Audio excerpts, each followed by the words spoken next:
So hello and welcome दोस्तों। बात करेंगे आज निफ्टी 50 और सेंसेक्स के बारे में और इस वीडियो में देखने वाले हैं कि इन दोनों ही इंडेक्स में मेजरली क्या डिफरेंस है और साथ ही इन दोनों के ETF के बारे में भी हम बात करेंगे कि अगर आज की डेट में अगर आप सेंसेक्स में निवेश करना चाहते हैं तो आप किस ETF के थ्रू निवेश कर सकते हैं और साथ ही कौन सा इंडेक्स बेटर है शॉर्ट टर्म में और लॉन्ग टर्म में, दोनों ही बात करने वाले हैं। तो वीडियो बहुत ही खास होगा। तो दोस्तों अगर आप ETF में निवेश करते हैं तो वीडियो आपके लिए बहुत खास होने वाला है, तो वीडियो के अंत तक जरूर बने रहिएगा।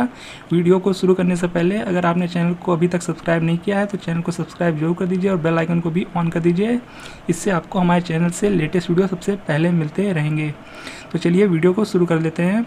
तो जैसा कि आप यहाँ देख पा रहे होंगे, हमने एक साइड निफ्टी 50 और सेंसेक्स को खोल रखा है। आप यहाँ देख सकते हैं निफ्टी का प्राइस आज की डेट में 18,300 के लेवल पे चल रहा है, वहीं सेंसेक्स का प्राइस आज की डेट में 61,900 के लेवल पे ट्रेड होता हुआ दिख रहा है। पहले हम बात कर लेते हैं क्या कॉमन है इसमें। दोस्तों दोनों ही ये इंडेक्स है, निफ्टी 50 और सेंसेक्स दोनों ही इंडिया के इंडेक्स हैं। और बात करते हैं अब इसमें डिफरेंस क्या है। तो दोस्तों सबसे बड़ा डिफरेंस जो निफ्टी 50 है ये NSE का इंडेक्स है, यानी नेशनल स्टॉक एक्सचेंज का इंडेक्स है। तो NSE में जो टॉप 50 कंपनीज होती हैं अकॉर्डिंग टू मार्केट कैपिटलाइजेशन वो इसमें होती हैं निफ्टी 50 में। तो उन 50 कंपनियों को मिला के एक इंडेक्स तैयार होता है जिसे हम निफ्टी 50 कहते हैं।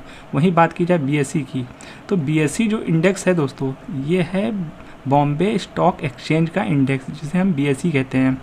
और BSE में जैसा कि जो टॉप 30 कंपनीज होती हैं अकॉर्डिंग टू मार्केट कैपिटलाइजेशन, जो टॉप 30 BSE में लिस्टेड कंपनीज होती हैं उनको एक ग्रुप बनाया जाता है, जो उससे एक इंडेक्स तैयार होता है जिसे हम सेंसेक्स बोलते हैं। तो जैसा कि आप यहाँ देख सकते हैं तो NSE में 50 स्टॉक होते हैं, top 50 stock according to market capitalisation, और वहीं सेंसेक्स में 30 कंपनीज होती हैं। तो इसमें 20 कंपनीज ज़्यादा होती हैं निफ्टी 50 में, इस बात का आपको ध्यान रखना है। तो चलिए और कुछ बेसिक डिफरेंस देख लेते हैं। तो दोस्तों यहाँ पे हमने पहला पॉइंट तो डिस्कस कर ही लिया, आप यहाँ देख सकते हैं। और दूसरा पॉइंट, सबसे पहली बात, जो सेंसेक्स जो पहली बार लिस्ट हुआ था यानी इंट्रोड्यूस हुआ था वो 1986 में सेंसेक्स पहली बार इंट्रोड्यूस हुआ था, और वहीं निफ्टी 50 1996 में इंट्रोड्यूस हुआ था, आप यहाँ पढ़ सकते हैं। और बता दें सेंसेक्स 2 वर्ड से मिलकर बना हुआ है जिसका कि नाम है सेंसिटिव इंडेक्स। तो इन 2 वर्ड को ही मिला करके सेंसेक्स का वर्ड फॉर्म हुआ है, और वहीं निफ्टी 50 2 वर्ड से मिलकर बना हुआ है जो कि है नेशनल 50। तो इन 2 वर्ड को जोड़ के ही निफ्टी वर्ड तैयार किया गया है। तो दोस्तों ये तो बात हो गई दोनों में क्या क्या डिफरेंस है। तो चलिए अगर आज की डेट में अगर आप निफ्टी 50 में निवेश करना चाहते हैं ETF के थ्रू तो वो हम दिखा देते हैं। तो दोस्तों यहाँ पर आप कुछ लिस्ट देख पा रहे होंगे जो कि ETF की लिस्ट है। तो आज की डेट में अगर आप निफ्टी 50 में निवेश करना चाहते हैं वो भी ETF के थ्रू, तो ये कुछ ETFs हैं जिनके थ्रू आप निवेश कर सकते हैं। जैसा कि देख पा रहे होंगे, पहला ETF है SBI का, दूसरा है UTI का निफ्टी 50 ETF, और तीसरा जो कि most common Nippon India ETF Nifty 20, और चौथा देख सकते हैं ICICI का ETF है निफ्टी 50 का, और लास्ट में आप कोटक निफ्टी 50 ETF देख सकते हैं। और यहाँ पर आप इनके एक्सपेंस रेशियो देख सकते हैं। तो ये इनके एक्सपेंस रेशियो हैं, और साथ ही उसके बगल में आपको इन ETFs के प्राइस भी देखने को मिल जाते हैं। तो आप यहाँ देख सकते हैं ये इन ETFs के प्राइस हैं। तो जैसा कि आपको पता होगा निफ्टी 20 का प्राइस आज के डेट में 200 के आसपास चल रहा है, तो आप यहाँ निफ्टी 20 का प्राइस देख पा रहे होंगे। और उसके बगल में जो आपको देखने को मिल जाता है ये इनका AUM साइज यानी एसेट अंडर मैनेजमेंट, इस ETF में इतना पैसा लोगों का लगा हुआ है। तो आज की डेट में निफ्टी 50 में निवेश करना चाहते हैं तो ये कुछ ETF हैं, आप चाहे तो इससे निवेश कर सकते हैं। आप चाहे तो एवरेजिंग को अवॉइड करने के लिए अलग अलग ETF में भी बाइंग कर सकते हैं। तो इस तरह से आप ETF में निवेश कर सकते हैं निफ्टी 50 के लिए, अगर आप निफ्टी 50 को कवर करना चाहते हैं। तो चलिए अब बात कर लेते हैं, अगर आज की डेट में सेंसेक्स में आप निवेश करना चाहते हैं ETF के थ्रू तो उनके लिए आपके पास कौन कौन से ऑप्शन निकल के आते हैं। तो दोस्तों यहाँ पे आप देख पा रहे होंगे ये कुछ सेंसेक्स के ETF है जो कि मार्केट में लिस्टेड है। तो अगर आप सेंसेक्स में निवेश करना चाहते हैं आज की डेट में तो आप इन कुछ ETFs के थ्रू निवेश कर सकते हैं। सेंसेक्स में अगर आप निवेश करना चाहते हैं तो जैसा कि देख पा रहे होंगे, पहला जो ETF है SBI का ETF सेंसेक्स है, और दूसरा ETF UTI का S&P BSE सेंसेक्स ETF, और तीसरा ICICI प्रूडेंशियल का S&P BSE सेंसेक्स ETF, और चौथा HDFC का है, और पांचवा निपॉन इंडिया का आप यहाँ देख सकते हैं निपॉन इंडिया का ETF सेंसेक्स। यहाँ भी आप इसके सामने आप एक्सपेंस रेशियो इनका देख सकते हैं, और साथ ही उसके बगल में आप देख पा रहे होंगे इन ETFs के प्राइस हैं। तो इन ETFs के प्राइस भी आप यहाँ साइड में देख सकते हैं, और साथ में उसके बगल में आप AUM साइज भी देख सकते हैं। तो आप ये सारी चीज़ें आप डिटेल यहाँ पढ़ सकते हैं। तो ये बात हो गई दोस्तों, ये कुछ ETFs हैं ये 5 ETF हैं जिनके थ्रू आप सेंसेक्स में निवेश कर सकते हैं। तो दोस्तों हम आपको एक चीज़ बता दें, सेंसेक्स के जो ETF होते हैं वो उतने कॉमन नहीं है जितने कि हमें निफ्टी 50 के ETF कॉमन देखने को मिलते हैं।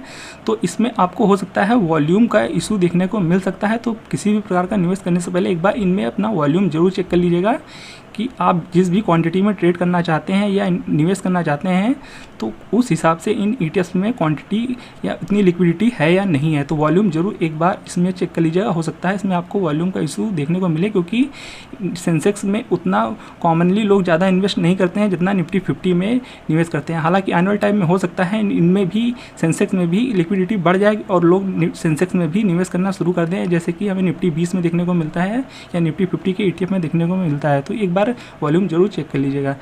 तो चलिए बात कर लेते हैं निफ्टी 50 में हमें ज़्यादा रिटर्न देखने को मिलता है या सेंसेक्स में, या फिर हमें क्या डिफरेंस देखने को मिलता है। तो चलिए हम एक बार रिटर्न भी कंपेयर कर लेते हैं।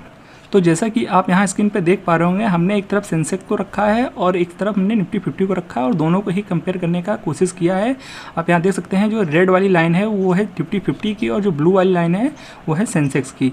तो आप शॉर्ट टर्म में देख सकते हैं हमें निफ्टी 50 अच्छा परफॉर्म करता हुआ दिख रहा है 3 महीने के चार्ट में।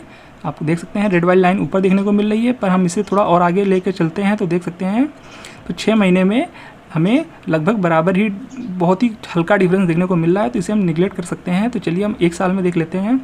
तो 1 साल में 1% सेंसेक्स ने ज़्यादा रिटर्न दिया है निफ्टी 50 के कंपैरिजन, आप यहाँ चेक कर सकते हैं। और बाकी हम 5 साल में अगर चेक करते हैं तो 5 साल में जैसा कि निफ्टी 50 में 71% के रिटर्न देखने को मिले हैं तो सेंसेक्स में 75% के रिटर्न देखने को मिले हैं। हालांकि थोड़े से ज़्यादा रिटर्न देखने को मिल रहे हैं 5 साल में सेंसेक्स में, पर हम एकदम अगर मैक्सिमम पे लगा के देखते हैं, यानी लगभग 20 साल पीछे से अगर देखते हैं तो जैसा कि आप यहाँ देख पा रहे होंगे 1999 से यहाँ पे आपको डेटा देखने को मिल रहा है और आज तक अगर देखेंगे तो यहाँ पे आप यहाँ क्लियरली देख सकते हैं निफ्टी 50 में थोड़ा सा ज़्यादा रिटर्न देखने को मिल रहा है, पर इतने लॉन्ग टर्म में 20-22% का कोई भी ज़्यादा जो डिफरेंस नहीं कह सकते हैं। तो लगभग हम इसे सेम ही कंसिडर करके चलेंगे। तो कहने का मतलब आप यहाँ देख सकते हैं जो ब्लू और रेड लाइन है पूरा ओवरलैप करती हुई दिख रही है आपस में। तो लगभग हम ये कंक्लूजन निकाल सकते हैं कि दोनों ने ही लॉन्ग टर्म में और लगभग शॉर्ट टर्म में भी सेम ही परफॉर्म करके दिखाया है। तो रिटर्न में हमें ज़्यादा कुछ डिफरेंस देखने को नहीं मिला है सेंसेक्स और निफ्टी 50 में, चाहे फिर वो लॉन्ग टर्म हो या फिर शॉर्ट टर्म हो। हालांकि दोस्तों हमने देखा था जो सेंसेक्स में कंपनीज़ हैं वो 30 कंपनीज़ थी और जो निफ्टी 50 में कंपनीज़ थी वो 50 थी, पर रिटर्न के मामले में दोनों ही एकदम सेम है। आपको ऐसा लग रहा होगा रिटर्न क्यों सेम है जबकि इसमें 30 कंपनीज़ हैं इसमें 50 कंपनीज़ हैं, पर दोस्तों ये रिटर्न सेम इस वजह से हो रहा है क्योंकि भले ही इसमें 50 कंपनीज़ हैं और इसमें 30 कंपनीज़ हैं, पर जो इसमें जो कंपनीज़ होती है, फॉर एग्जांपल रिलायंस की बात की जाए तो रिलायंस का जो वेटेज है सेंसेक्स में वो डिफरेंट है एज़ कम्पेयर टू निफ्टी 50 में जो रिलायंस का वेटेज है।